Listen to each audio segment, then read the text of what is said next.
Hello दोस्तों, एक बार फिर से स्वागत है आपका आज की इस वीडियो में। तो दोस्तों, आज हमारे पास काफी सारी खबरें हैं जो डिफेंस और वर्ल्ड अफेयर से निकलकर सामने आ रही है, जिसमें अमेरिकी ईगल फाइटर जेट का भारत के लिए ऑफर और चीन का डिक्टो सऊदी अरब, भारतीय हथकंडे को अपनाना, नॉर्थ कोरिया और भी बहुत कुछ। ये सभी खबरें आज की इस वीडियो में शामिल है, तो इसीलिए इस वीडियो को अंत तक जरूर देखिएगा। तो चलिए शुरू करते हैं, लेकिन उससे पहले आप सभी इस वीडियो को एक लाइक करके चैनल को सब्सक्राइब करें और बेल आइकन को जरूर से ऑन रखें और कमेंट बॉक्स में जय हिंद जय भारत जरूर लिखें। तो चलो शुरू करते हैं। दरअसल दोस्तों, हमारी सबसे पहली खबर भारत की डीआरडी और एचएएल की तरफ से तेजस मार्क 2 को लेकर कुछ खबरें निकल के सामने आ रही है। दरअसल दोस्तों, किसी भी एयरक्राफ्ट को बनाने के लिए उसके सॉफ्टवेयर में काफी ज्यादा वक्त लगता है, जो कभी कभी इसको बनाने में महीने और कभी कभी सालों का वक्त लग जाता है। इसको डेवलप करना, इसकी टेस्टिंग करना सबसे ज्यादा डिफिकल्ट भरा काम है। दरअसल आपको बता दें कि भारत अभी इस वक्त अपने लाइट कॉम्बैट व्हीकल पर काम शुरू कर रहा है और इसी में भारत का तेजस मार्क 2 फाइटर जेट भी शामिल है। आप सभी को बता दें कि इस प्रोग्राम के लिए भारत ने एक बड़ी सक्सेस को हासिल कर ली है। इसके लिए भारत के द्वारा अडैप्टेक बना लिया गया है, जो सॉफ्टवेयर काफी क्रिटिकल फैक्टर के फॉर्म में लाइट कॉम्बैट एयरक्राफ्ट के लिए काम करेगा। इसके साथ ही इंडियन एयरफोर्स को फंक्शन अपडेट करने में भी इससे काफी ज्यादा हेल्प मिलेगी। भारत अपने इंडिजिनस फाइटर एयरक्राफ्ट पर काफी काम कर रहा है, जिसमें तेजस मार्क 2 भी शामिल है। शायद आप सभी जानते होंगे कि इस फाइटर जेट को बनाने की पूरी जिम्मेदारी हमारी डीआरडीओ के पास है और इसमें लगातार बड़ी अपडेट भी सामने आ रही है।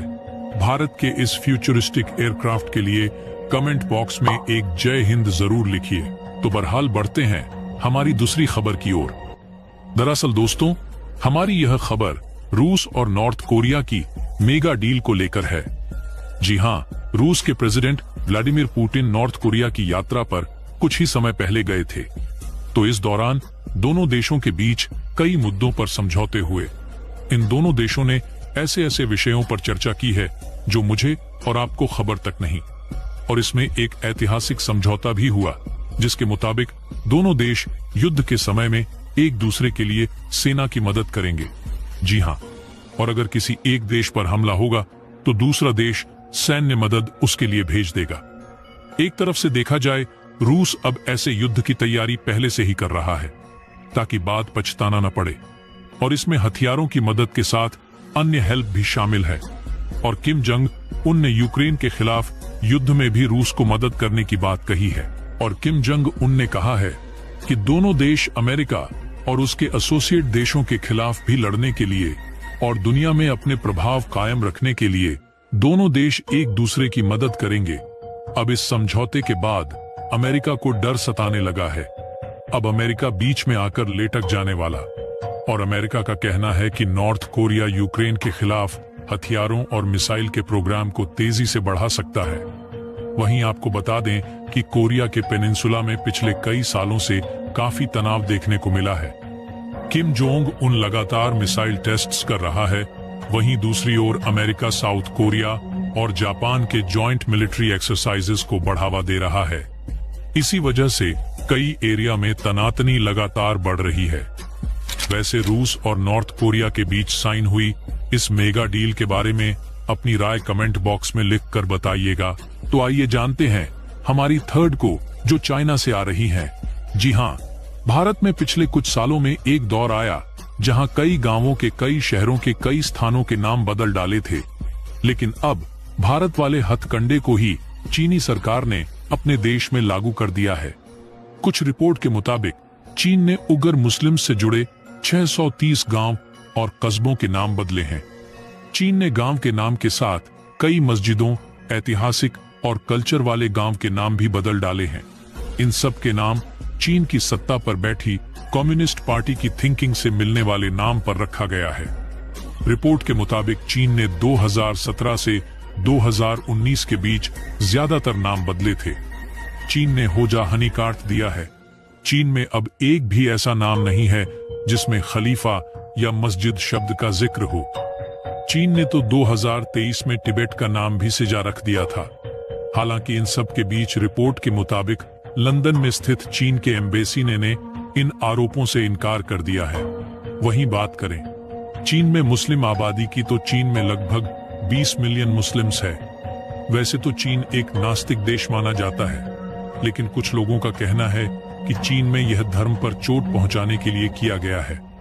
चाइना का यह कदम सही है नहीं, इस पर अपनी राय कमेंट बॉक्स में लिखकर बताइएगा।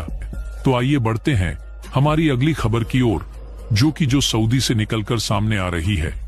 दरअसल गाइस, दुनिया भर में गर्मी का आउटब्रेक है, जो टेम्परेचर अपने एक्सट्रीम लेवल पर पहुंच चुका है।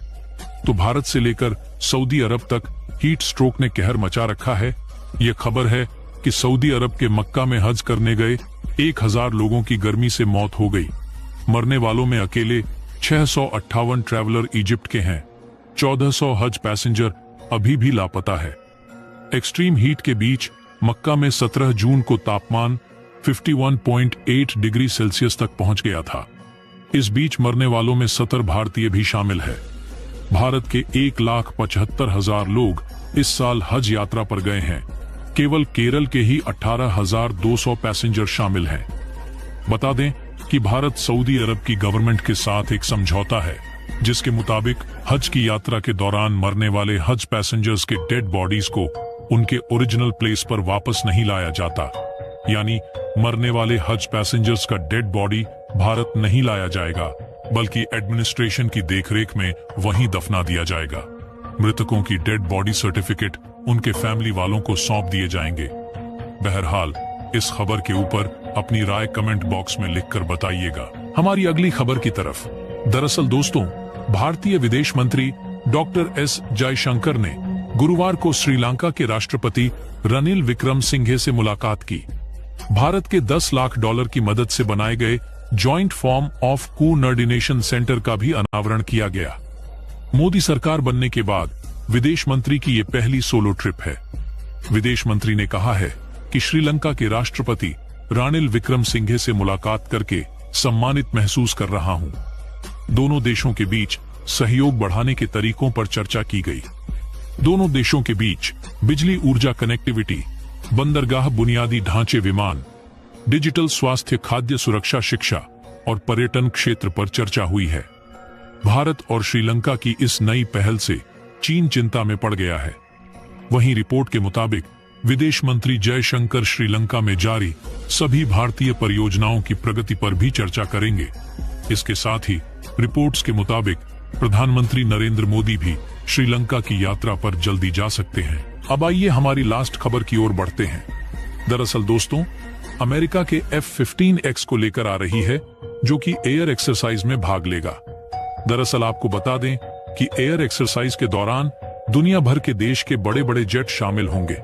इसी में अमेरिका के एयर फोर्स के जेट भी शामिल होंगे, जिनमें F-15XL भी शामिल होगा। बता दें कि इसकी पावर भी एयर एक्सरसाइज को दौरान देखने को मिलेगी।